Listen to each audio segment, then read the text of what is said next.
মালাকুল মউত আজরাইল আয়েশা আমার সামনে হাজির হয়ে যাবে।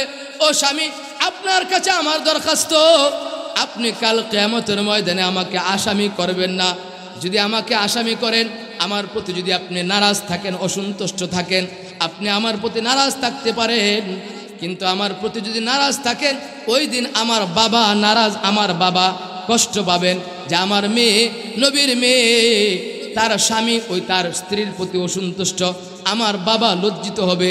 যদি আপনার কোনো কষ্ট আমার প্রতি থেকে থাকে, আপনার হাত ধরে বলি, আমার প্রতি যা কষ্টগুলো আছে আপনি আমাকে মাফ করে দেন, এরপরেও কিয়ামতের ময়দানে আমার বাবাকে আপনি লজ্জিত করবেন না। এরপরে আল্লাহ আমাদেরকে যে নিয়ামত, বড় নিয়ামতটুকু দিলেন, অনেক নিয়ামত আল্লাহ দিছেন। কি পরিমাণ নিয়ামত দিছেন! একটা মাছ যেরকম পানির মধ্যে তার চতুর্পার্শ্বে পানি, এমন না যে মাছ থেকে পানি আলাদা হয়, মাছের শরীর থেকে পানি আলাদা না, বরং সবটা পানি মাছের সাথে লাগানো। আল্লাহ পাকের নিয়ামতগুলো দিয়ে আল্লাহ আমাদেরকে এরকম ডুবায় রাখছেন। তবে নিয়ামতগুলোর মধ্যে বড় আরেকটা নিয়ামত হলো, যেটা আল্লাহ তাআলা আমাদেরকে চাওয়া ছাড়াই, দরখাস্ত ছাড়াই আল্লাহ আমাদেরকে দিয়েছেন, সেটা হলো দু জাহানের সরদার, আকায়ে নামদার, তাজেদারে মদিনা, মুহাম্মদুর রাসূলুল্লাহ। সকলে বলি সাল্লাল্লাহু আলাইহি ওয়াসাল্লামের শ্রেষ্ঠ নবীর শ্রেষ্ঠ উম্মত হওয়ার সৌভাগ্য আল্লাহ আমাদেরকে দান করছে। মোহতারাম হাজিরিন, আমি আপনাদের সামনে যে আয়াত এবং হাদিস তেলাওয়াত করেছি, আমি আগে হাদিস নিয়ে আলোচনা করতে চাই, এরপরে আয়াতের আলোচনা করতে চাই।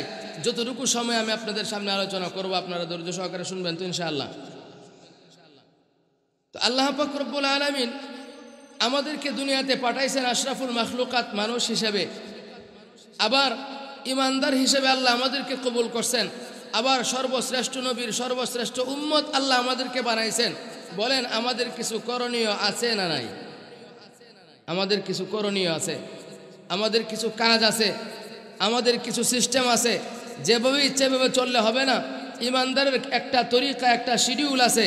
ইমানদার তার জীবনটাকে এই সিস্টেম অনুপাতে যখন পরিচালনা করবে, ইমানদার যখন আল্লাহ এবং তার রসুলের তরিকা অনুপাতে জীবনযাপন করবে, ইমানদার দুনিয়াতে কষ্ট করতে পারে, ইমানদার দুনিয়াতে না খাইতে পারে, ইমানদার দুনিয়াতে তার ইজ্জত সম্মান না থাকতে পারে, আল্লাহ এবং তার নবীর তরিকায় জীবনযাপন করার কারণে দুনিয়ার জীবন কষ্টে পার হইলেও আল্লাহ যদি আখিরাতে কমও দেয়, তাহলেও এই দুনিয়ার চাইতে 10 দুনিয়া বড় একটা জান্নাতের মালিক আল্লাহ আমাদেরকে বানায় দিবে।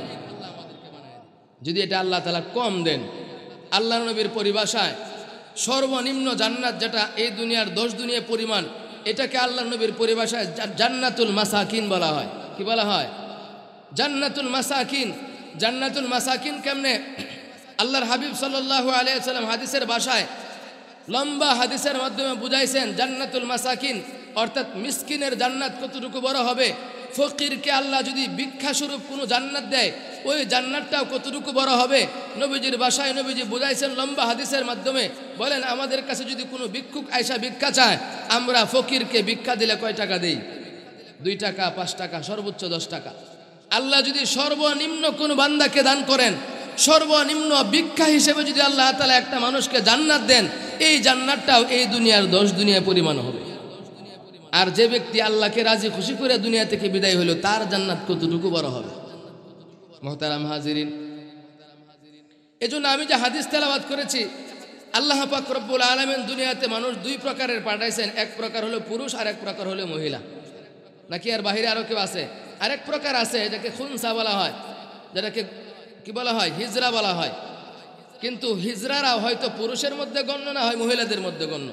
তাদের সাদৃশ্য যদি পুরুষের সাথে বেশি হয় তাহলে তারা পুরুষ, আর যদি হিজরাদের সাদৃশ্য বেশি মহিলাদের সাথে হয় তাহলে তারা মহিলা। তাহলে মানুষ কয় প্রকারের হইলো? এক প্রকার হলো পুরুষ, আর এক প্রকার হইলো মহিলা।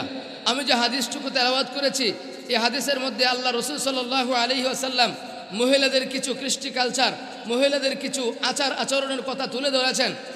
এই আচার আচরণ এবং হাদিসের তর্জমা বলার আগে আমি আরেকটু কথা বলতে চাই।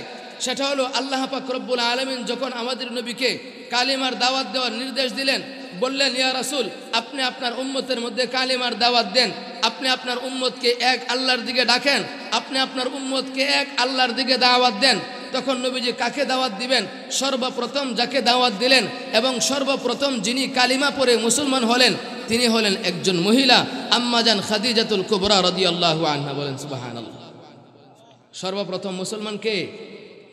আম্মাজান খাদিজাতুল কুবরা রাদিয়াল্লাহু তাআলা আনহা একজন মহিলা। এখন প্রশ্ন হইল, নবীজির জমানায় পুরুষের অভাব ছিল না, নবীজির বন্ধু বান্ধবের অভাব ছিল না, তৎকালীন জমানায় পুরুষের কোনো অভাব ছিল না, এরপরেও লক্ষ লক্ষ পুরুষের মধ্য থেকে সর্বপ্রথম মুসলমান কেন একজন মহিলা হইল? সর্বপ্রথম মুসলমান কেন খাদিজাতুল কুবরা হলেন? একজন মহিলা কেন সর্বপ্রথম মুসলমান হলো? এই প্রশ্ন যদি করেন, এই প্রশ্নের উত্তর হলো আল্লাহ পাক রব্বুল আলামিন আম্মাজান খাদিজাতুল কুবরা রাদিয়াল্লাহু তাআলা আনহাকে সর্বপ্রথম মুসলমান বানায়া উম্মতকে এই মেসেজ দিয়েছেন, মহিলারা যদি আদর্শবান হয়ে যায়, মহিলারা যদি চরিত্রবান হয়ে যায়, মহিলারা যদি আল্লাহ পাকের দ্বীনের উপর চলনেওয়ালা হয়ে যায়, মহিলারা যদি দিনদার পরহেজগার হয়ে যায়, তাহলে অটোমেটিক পুরুষগুলো এমনিতেই দিনদার হয়ে যাবে। মহিলারা যদি দিনের উপর চলনেওয়ালা হয়ে যায়, মহিলারা যদি আল্লাহর হুকুমগুলো পালন করতে শুরু করে দেয়, মহিলারা যদি পর্দা পুশিদায় জীবনযাপন করতে শুরু করে দেয়, তাহলে পৃথিবীর এমন কোনো পুরুষের সাধ্য নাই ওই দিনদার পরহেজগার মহিলাটাকে, পর্দাশীল মহিলাটাকে ঘর থেকে বের করে রাস্তাঘাটের কাজের মধ্যে লাগায় দেওয়া। দুনিয়ার কোনো পুরুষের সাধ্য নাই। কথা বলেন ঠিক কিনা? মহিলা যদি চরিত্রবান হয়, মহিলা যদি আদর্শবান হয়, ওই আদর্শবান মহিলা ওই আদর্শবান মায়ের গর্ভ থেকে আদর্শবান সন্তান জন্ম নেয়। আর মহিলা যদি দুশ্চরিত্রবান হয়, মায়ের জাতি যদি দুশ্চরিত্রবান হয়, তাহলে ওই দুশ্চরিত্রবান মায়ের ঘর থেকে কোনোদিন নেককার পরহেজগার জন্ম নেয় না, বরং এমন সন্তান জন্ম নেয় যারা আল্লাহ এবং তার রসুলের বিরুদ্ধে বলতেও দ্বিধাবোধ করে না। এজন্য সর্বপ্রথম মায়ের জাতিকে আদর্শবান হইতে হবে। মহিলারা যদি আদর্শবান হয়ে যায়, মহিলারা যদি তার জীবনটাকে দিনদারি মোতাবেক পরিচালনা করতে শুরু করে দেয়, মহিলারা যদি আল্লাহর দ্বীনের উপর চলনেওয়ালা হয়ে যায়, পুরুষ জাতি অটোমেটিক তারা দ্বীনের উপর চলতে শুরু করে দিবে। মোহতারাম হাজিরিন, কত ঘটনা জানা আছে। যদি এরকম ঘটনাগুলো একটার পর একটা বলতে থাকি, লম্বা সময়ের প্রয়োজন। শুধুমাত্র একটা ঘটনা আমি আপনাদের সামনে বলতে চাই। মা যদি নেককার হয়, সন্তান আল্লাহওয়ালা হয়। মা যদি নেককার হয়, সন্তান আল্লাহওয়ালা হয়, বুজুর্গ হয়, দিনদার হয়, আলেম হয়, হাফেজ হয়। আর মা যদি বদকার হয়, তাহলে ওই সন্তানটাকে মাদ্রাসায় ভর্তি করলেও আলেম হয় না, হাফেজ হয় না। কিতাবের মধ্যে একটা ঘটনা আসছে। একজন আবেদ, একজন যুবক মানুষ 30 বছর যাবৎ আল্লাহর ইবাদত বন্দেগী করে। কত বছর? 30 বছর যাবৎ আল্লাহর ইবাদত বন্দেগী করে। কিন্তু 30 বছর পরে মায়ের কাছে যায়, বলতেছে, ও মা, 30 বছর যাবৎ আমি আল্লাহর ইবাদত বন্দেগী করি, কিন্তু আমি তো আল্লাহর ইবাদত বন্দেগীর মধ্যে কোনো স্বাদ পাই না, কোনো মজা পাই না। কাকে জিজ্ঞাসা করতেছে? মাকে যায় বলতেছে, ও মা, 30 বছর যাবৎ আমি আল্লাহর ইবাদত করি, আমার ইবাদত গাহ থেকে বের হয় না, মসজিদ থেকে বের হয় না, কোনো ইবাদত বন্দেগী আমি ছাড়ি না। এরপরেও কেন আমার ইবাদতের মধ্যে মজা লাগে না? কেন আমার স্বাদ অনুভব হয় না? আল্লাহর হাবিব তো বলেছেন, ইমানদাররা যখন ইবাদত করে তখন ইবাদতের মজা পায়। বলেন সুবহানাল্লাহ। ও মা, 30 বছর যাবৎ ইবাদত করি, 30 বছর যাবৎ আমি আল্লাহর হুকুমগুলো পালন করি, নামাজ পড়ি, রোজা রাখি, আমি ইবাদতের মধ্যে কোনো মজা পাই না। ও মা, তুমি চিন্তা করে দেখো তো, আমি যখন গর্ভে ছিলাম, অথবা আমি যখন তোমার দুধ পান করতাম, গর্ভে থাকা অবস্থায় অথবা তোমার দুধ পান করা অবস্থায় তুমি অন্যের মাল, হারাম মাল ভক্ষণ করেছিলে কিনা? তুমি অন্যের সম্পদ, অন্যের কোনো কিছু হারামভাবে খেয়েছিলে কিনা? হারাম কোনো খাবার তোমার পেটে গিয়েছিল কিনা? একটু চিন্তা করো, একটু ফিকির করো। মাও ছিল বড় আল্লাহওয়ালা, বড় বুজুর্গ, চিন্তা করতেছে, না না, আমার তো জানা মতে কোনো মানুষের হারাম খাবার আমার পেটের মধ্যে যায় নাই, সুদের কোনো খাবার তো আমার পেটের মধ্যে যায় নাই, ঘুষের কোনো খাবার তো আমি খাই নাই, আমার পেটে তো কোনো হারাম খাবার যায় নাই, তাহলে আমার সন্তান কেন ইবাদতের মধ্যে মজা পায় না?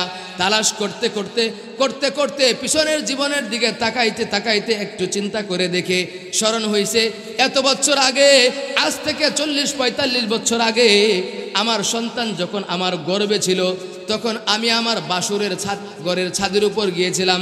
আমি আমার স্বামীর বড় ভাইয়ের ঘরের ছাদের উপর গিয়েছিলাম। ঘরের ছাদের উপর যাইয়া দেখি, ঘরের ছাদের উপরে কিছু ঘি রাখা আছে। ওই ঘি থেকে একটু ঘি আমার আঙ্গুলের মাথার মধ্যে ভরাইয়া আমি একটু জিহ্বা দিয়ে চাখছিলাম, জিহ্বা দিয়ে একটু স্বাদটা টেস্ট করছিলাম। হইতে পারে ওই যে তার ওই ঘিটা অনুমতি ছাড়া আমার জিহ্বা দিয়া টেস্ট করার কারণে এর কিছু স্বাদ আমার পেটের ভিতরে গেছে, যে পেটের ভিতরে ওই স্বাদটুকু যাওয়ার কারণে আমার সন্তান তখন গর্ভে ছিল। এই হারাম ভক্ষণ করার কারণে হয়তো আমার সন্তান ইবাদতের মধ্যে মজা পাইতেছে না।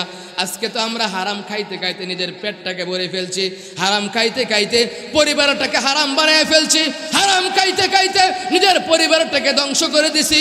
এই জন্য মাদ্রাসার মধ্যে আমার সন্তান ভর্তি করলেও শুধুমাত্র পলায়, হেফজখানায় দিলে সন্তান পড়তে চায় না, আলেম বানাইতে দিলে পড়তে চায় না।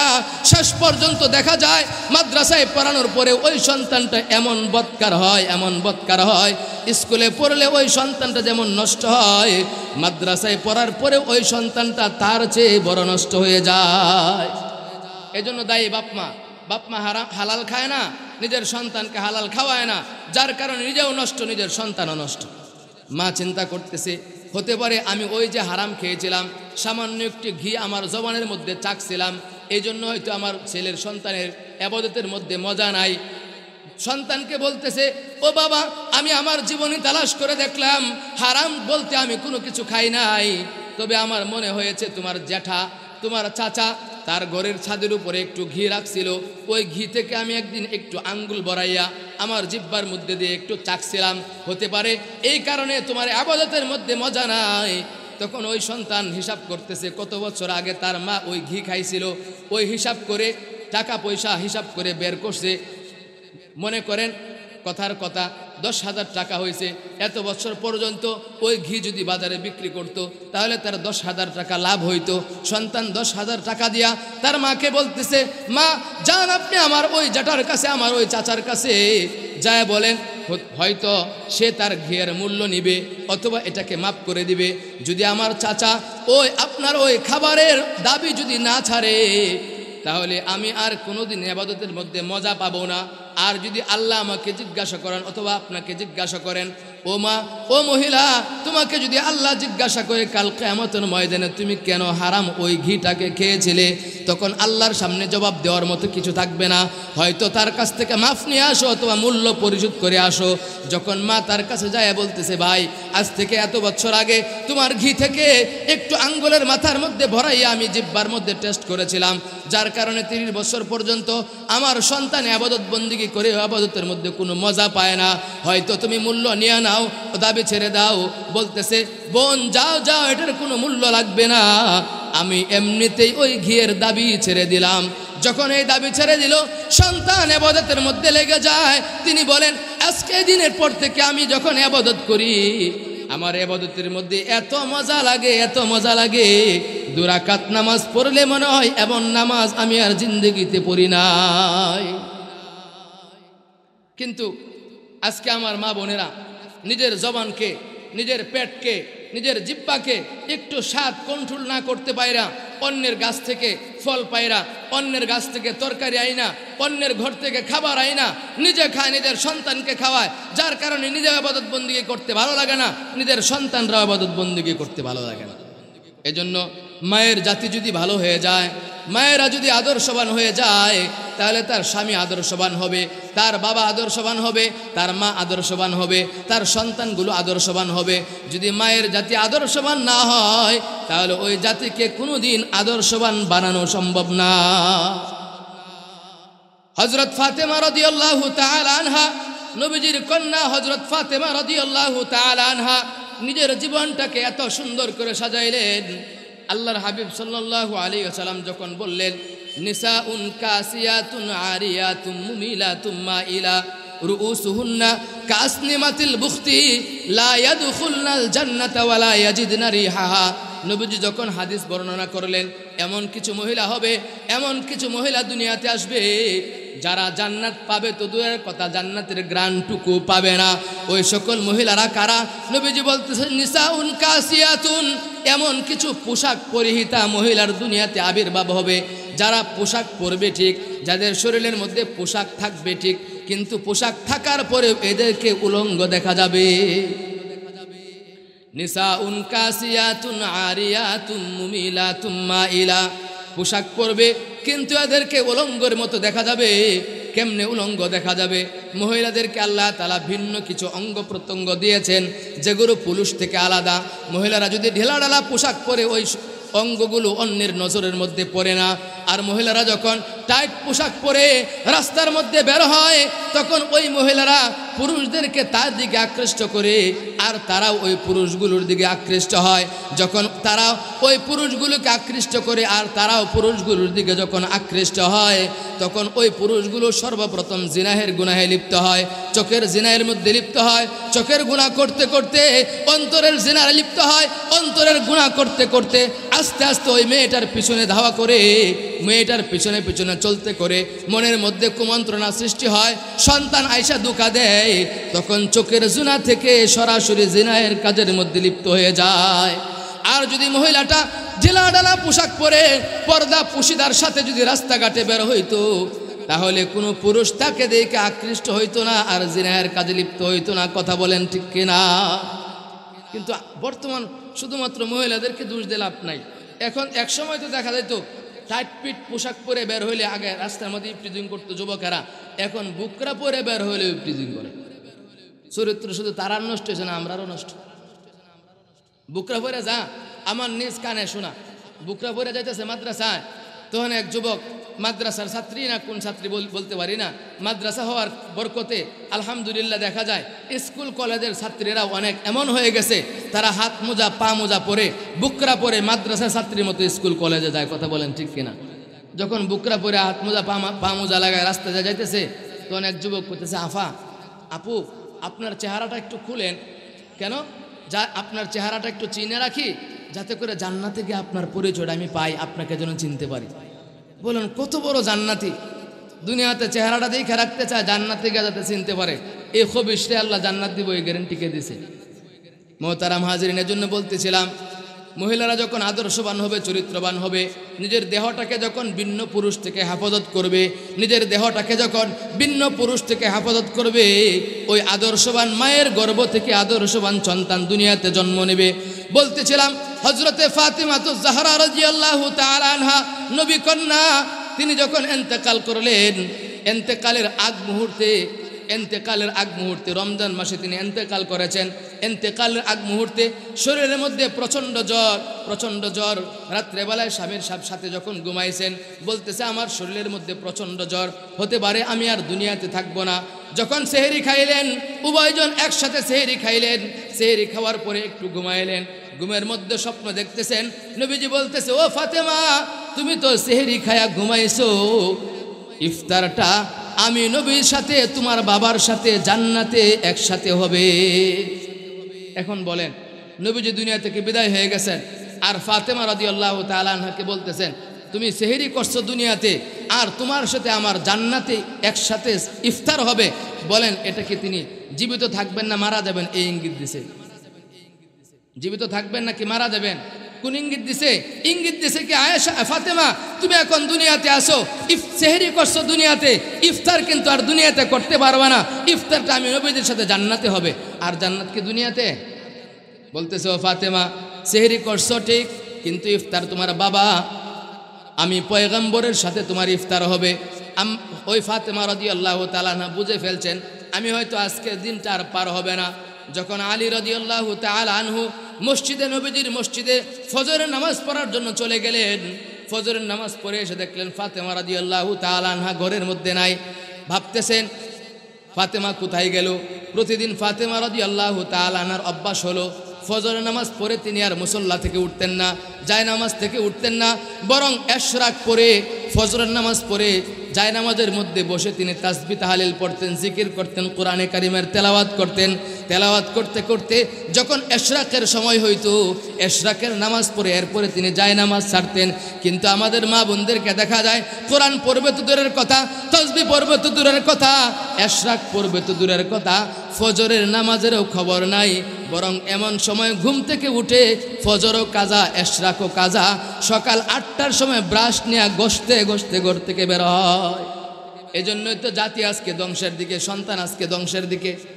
মোহতারাম হাজিরিন, আলী রাদিয়াল্লাহু আনহু ভাবতেছেন প্রতিদিন আমি ফাতেমাকে মসজিদ থেকে আইসা দেখি জায়নামাজের মধ্যে বসা থাকে, হয়তো কোরআনে কারিমের তেলাওয়াত করে অথবা জিকির করে এশরাকের নামাজ পড়ে এরপরে ঘর থেকে বের হয়, এরপরে ঘরের কাজের মধ্যে লেগে যায়। আজকে ফাতেমা কোথায় গেল তালাশ করতে করতে যাইয়া দেখে ফাতেমা রাদিয়াল্লাহু তাআলা আনহা রান্নাঘরের মধ্যে বসা, এতগুলা খামিরা নিছেন, আটার খামিরা নিয়ে কাই বানাইতেছেন, আবার একটা বড় পাত্রের মধ্যে পানি গরম করতেছেন, আবার ঘরের মধ্যে যত কাপড় চোপড় ছিল, হাসান হুসাইনের যত কাপড় চোপড় ছিল, সকল কাপড় চোপড়গুলো নিয়া শরীরের মধ্যে জ্বর নিয়ে দৌত করার জন্য প্রস্তুতি নিতেছেন। আলী রাদিয়াল্লাহু আনহু জিজ্ঞাসা করলেন, ও ফাতেমা, তোমার শরীরের মধ্যে প্রচণ্ড জ্বর, তোমাকে তো কোনোদিন এশরাকের আগে যায় নামাজ থেকে উঠতে দেখি না, এত জ্বর নিয়ে এত কাই তুমি কেন করতেছো? এত খামেরা তুমি কার জন্য বানাইতেছো? এখন তো রোজা চলে, এখন তো দিনের বেলা আমরা কেউ খাবার খাবো না, হাসান হুসাইনের জন্য রুটি বানাইলে তো এত খামিরার প্রয়োজন নাই, কেন তুমি এত খামিরা বানাইতেছো জ্বর নিয়া? আবার কেন তুমি এত বিশাল পাত্রের মধ্যে পানি গরম করতেছো? আবার কেন তুমি জ্বর নিয়ে এতগুলো কাপড় ধৌত করার জন্য প্রস্তুতি নিতেছো? তখন তিনি ডাক দিয়ে বলেন, ও স্বামী, ও স্বামী শুনেন, আমি যখন সেহরি খায়া একটু শুইছি, আমার চোখগুলি যখন লেগে গিয়েছিল, আল্লাহর হাবিব সাল্লাল্লাহু আলাইহি ওয়াসাল্লাম আমাকে ডাইকে বলতেছেন, ও ফাতেমা, স্বামীর সঙ্গে সেহরি খেয়েছো, ইফতার কিন্তু করবে আমি বাবার সাথে। ও স্বামী, সুতরাং আমার মনে হইতেছে আজকের দিন আর পার হবে না, ইফতারের আগে আমি দুনিয়া থেকে বিদায় হয়ে যাব। এই জন্য শেষ মুহূর্তে আমি আপনার একটু খেদমত করে দুনিয়া থেকে বিদায় হইতে চাই। যখন জ্বরটা বাড়তে শুরু করছে, প্রচণ্ড জ্বর শরীরের মধ্যে আইসা গেছে, আর কোনো কাজকর্ম করতে পারেন না, আলী রাদিয়াল্লাহু তাআলা আনহু তার স্ত্রী ফাতেমা রাদিয়াল্লাহু তাআলা আনহাকে নিয়ে ঘরের মধ্যে চলে আসলেন। তিনি শুয়া পড়লেন, এখন আর বইসা থাকতে পারেন না, শুয়া স্বামীর হাতটুকু ধরে বলতেছেন, স্বামী হে, আপনার কাছে আমার কিছু দরখাস্ত, শেষ কিছু কথা আমি আপনার কাছে বইলা যাই। আপনার ঘরে থেকে আমি আমার জীবন কাটায় দিলাম, হতে পারে অল্প কিছুক্ষণের মধ্যে আমার নিঃশ্বাস বের হয়ে যাবে, মালাকুল মউত আজরাইল আইসা আমার সামনে হাজির হয়ে যাবে। ও স্বামী, আপনার কাছে আমার দরখাস্ত, আপনি কাল কিয়ামতের ময়দানে আমাকে আসামি করবেন না। যদি আমাকে আসামি করেন, আমার প্রতি যদি আপনি নারাজ থাকেন, অসন্তুষ্ট থাকেন, আপনি আমার প্রতি নারাজ থাকতে পারেন, কিন্তু আমার প্রতি যদি নারাজ থাকেন, ওই দিন আমার বাবা নারাজ, আমার বাবা কষ্ট পাবেন যে আমার মেয়ে, নবীর মেয়ে, তার স্বামী ওই তার স্ত্রীর প্রতি অসন্তুষ্ট, আমার বাবা লজ্জিত হবে। যদি আপনার কোনো কষ্ট আমার প্রতি থেকে থাকে, আপনার হাত ধরে বলি, আমার প্রতি যা কষ্টগুলো আছে আপনি আমাকে মাফ করে দেন, এরপরেও কিয়ামতের ময়দানে আমার বাবাকে আপনি লজ্জিত করবেন না। আজকের মহিলারা দেখা যায় স্বামীর কাছে মাপ চাইবে তো দূরের কথা, বরং সকাল থেকে এমন ঝগড়া শুরু হয়, সারা দিন যায়, সারা রাত যায়, স্বামীর সাথে কোনো কথা বলে না। মোহতারাম হাজিরিন, এত লম্বা আলোচনা করার সুযোগ নাই, বুঝে নিলে অনেক কিছু বোঝা যায়। আকলমন্দ জ্ঞানীদের জন্য ইশারায় যথেষ্ট। মহিলারা যদি ফাতেমা রাদিয়াল্লাহু তাআলা আনহার মতো চরিত্রবান হয়ে যায়, তখন কিছু ভুল হইলে স্বামীর সাথে কাছে সঙ্গে সঙ্গে মাফ চেয়ে নেবে। ফাতেমা রাদিয়াল্লাহু তাআলা আনহা বলেন, ও স্বামী, আপনি যদি আমার প্রতি অসন্তুষ্ট থাকেন, কাল কিয়ামতের ময়দানে আমার বাবা লজ্জিত হবে। আমি চাই না আমি মেয়ের কারণে কিয়ামতের ময়দানে আমার বাবা লজ্জিত হবে, এটা আমি চাই না। সুতরাং কোনো দোষ ত্রুটি যদি আমি করে থাকি, আপনার খেদমত তো আমি সঠিক মতো করতে পারি নাই, আপনার খেদমত পুরাপুরিভাবে আমি করতে পারি নাই। ও স্বামী, আপনি আমার প্রতি অসন্তুষ্ট হইলে আজকে আমাকে মাফ করে দেন, কিয়ামতের ময়দানে আমাকে আর আমার বাবাকে লজ্জিত করবেন না। আলী রাদিয়াল্লাহু আনহু বলেন, ও ফাতেমা শুনো, নবীজি আহসান করে ভালোবেসে তোমার মতো আদর্শবান সৎ চরিত্রবান নবীজির কন্যাকে আমার সাথে বিবাহ দিয়েছিল। ও ফাতেমা, আমি তো তোমার উপযুক্ত ছিলাম না, নবীজি আমাকে ভালো মনে করে ভালোবেসে তোমাকে আমার হাতে তুলে দিয়েছেন। ও ফাতেমা, তোমাকে আমি কোনোদিন ভালো একটু খাবারের ব্যবস্থা করতে পারি নাই। ও ফাতেমা, তোমার কোনো ভালো পোশাকের ব্যবস্থা আমি করতে পারি নাই। ও ফাতেমা, তুমি আমার কাছে কি মাফ চাইবা? আমি তোমার কাছে বলি, ও ফাতেমা, আমার কাছে মাফ চাইতে হবে না, বরং তোমাকে আমি বলি, কাল কিয়ামতের ময়দানে নবীজির সামনে আমাকে লজ্জিত করবা না। নবীজির সামনে যদি বলো, বাবা আপনি আমাকে আলীর কাছে বিয়া দিয়েছিলেন, আলী তো আমার কোনো চাহিদা পূরণ করতে পারে নাই, ও ফাতেমা তুমি যদি নবীর সামনে এই কথাগুলো বলো, আমি লজ্জিত হয়ে যাব, অপমানিত হয়ে যাব, লজ্জায় পড়ে যাব। সাবধান সাবধান, তোমার যদি কোনো অভিযোগ থেকে থাকে এখন বলে দাও আর আমাকে মাফ করে দাও। এ কথা বলতে বলতে উভয়জন চিৎকার করে কান্নাকাটি করতে শুরু করলেন। আলী রাদিয়াল্লাহু আনহু বলতেছেন, ও ফাতেমা, দুনিয়াতে আল্লাহর নবীর পরে, আল্লাহর পরে সবচেয়ে বেশি মহব্বত আর ভালো তোমাকে বাসতাম, তুমি আমাকে রাইকা দুনিয়া থেকে চলে যাবে। কোনো মহব্বতের স্ত্রী যদি দুনিয়া থেকে চলে যায়, ওই স্বামী কলেজায় জায়গা দিতে পারে না। কোনো স্ত্রী যদি তার স্বামীর হকগুলো আদায় করে, কোনো স্ত্রী যদি তার স্বামীকে সন্তুষ্ট করে আর মহব্বত আর ভালোবাসার সম্পর্ক কায়েম করে, তখন স্ত্রী যদি তার স্বামীকে রাইকা চলে যায়, স্বামীর কলেজায় জায়গা দিতে পারে না। আলী কাঁদে আর বলে, ও ফাতেমা তুমি আমাকে রাইকা চলে যাবা, এটা আমি আমার আলীর মনকে কেমনে সান্ত্বনা দিব? এই কথা বলে আর উভয়জন কাঁদে। কান্নার আওয়াজ শুনে হাসান হোসেন বাইরে খেলাধুলা করতেছিলেন, দৌড়ায় পিতামাতার কান্নার আওয়াজ শুনে ঘরে আসলেন। আয়েশা বলে, ও একজন বাবার কাছে গেল, একজন মায়ের কাছে গেল। হাসান হোসেন বলতেছে, বাবা, ও মা তুমি কেন কাঁদো? ও বাবা তুমি কেন কাঁদো? এই সন্তান যখন তাদের বুক কুলের মধ্যে যায় উঠছে, তখন তাদের বেদনা দুঃখ আরো বাইরে গেছে। ফাতেমা রাদিয়াল্লাহু তাআলা আনহা কান্না থামায় বলতেছে, ও হাসান হুসাইন, ও আমার সন্তান দয়, তোমরা যাও তোমার নানার কাছে যাও, তোমার নানার কাছে যাও। হাসান হুসাইন যখন কান্না করতেন, তখন নবীজির জীবদ্দশায় হাসান হুসাইনকে নবীজির কাছে পাঠায় দিতেন। তখন ক্ষুধার যন্ত্রণা নিয়েও হাসান হুসাইন যখন নবীজির দরবারে যাইত, হাসান হুসাইনের পেটের ক্ষুধা নবীজির চেহারার দিকে তাকাইলে পেটের ক্ষুধা দূর হয়ে যাইত। নবীজি ইন্তেকালের পরে ফাতেমা রাদিয়াল্লাহু তাআলা আনহা নবীজির রওজা মুবারকে পাঠায় দিলেন, যাও। হাসান হুসাইন যখন নবীজির রওজার কাছে যাইতেন, যায়া কি জানি কথা বলতেন, শুধুমাত্র নবীজির কথাটুকু হাসান হুসাইন শুনতো, আর হাসান হুসাইনের কথাগুলো নবীজি শুনতেন। হাসান হুসাইনের কান্না থেমে যাইত। যখন নবীজির রওজার কাছে গেছে, যাইলে নবীজি জিজ্ঞাসা করতেছেন, ও হাসান হুসাইন, কেন তোমরা আমার রওজার কাছে আসলা? তখন হাসান হুসাইন বলতেছে, ও নানা, আমার আম্মা আপনার কাছে পাঠায় দিয়েছেন, তারা কেন জানি কাঁদতেছেন। বলতেছে, না না, ও আমার নানারা, ও হাসান হুসাইন, আজকে তোমরা আমার রওজায় থাকার সময় না, দৌড়ায়া যাও তোমার মায়ের কাছে যাও, তোমার মায়ের চেহারা আজকের পরে আর কোনো দিন দেখতে পারবা না। যাও, জন্মের জন্য, জীবনের জন্য শেষবারের মতো তোমার মায়ের চেহারাটাকে দেখা রাখো, তোমার মায়ের চেহারাটাকে দেখা রাখো। হাসান হুসাইন দৌড়ায় আসছে মায়ের কাছে, বলতেছে, মা, নানা তোমার কাছে পাঠায় দিছে, তোমার চেহারা নাকি জীবনের জন্য দেখা রাখার জন্য, শেষবারের মতো তোমার চেহারা দেখার জন্য আসলাম। ও মা, এই কথা বলতে কিছুক্ষণের মধ্যে হযরত ফাতেমা রাদিয়াল্লাহু আনহার ইন্তেকাল হয়ে গেলেন। ফাতেমা রাদিয়াল্লাহু তাআলা আনহা ইন্তেকালের আগে আলী রাদিয়াল্লাহু আনহুকে বলে গেলেন, ও স্বামী, আমি যখন মারা যাব, যদি আমি রাত্রে বেলায় মারা যাই, আমার জানাজার জামাত বড় করার জন্য এদের মধ্যে এলান করার দরকার নাই, কোনো বেগানা পুরুষ যেন আমার জানাজায় উপস্থিত না হয়। আলী রাদিয়াল্লাহু আনহু বললেন, কেন উপস্থিত হবে না? তোমার তো কাফনের কাপড় পরা থাকবে, তোমার চেহারা তো কাফন দ্বারা ঢাকা থাকবে।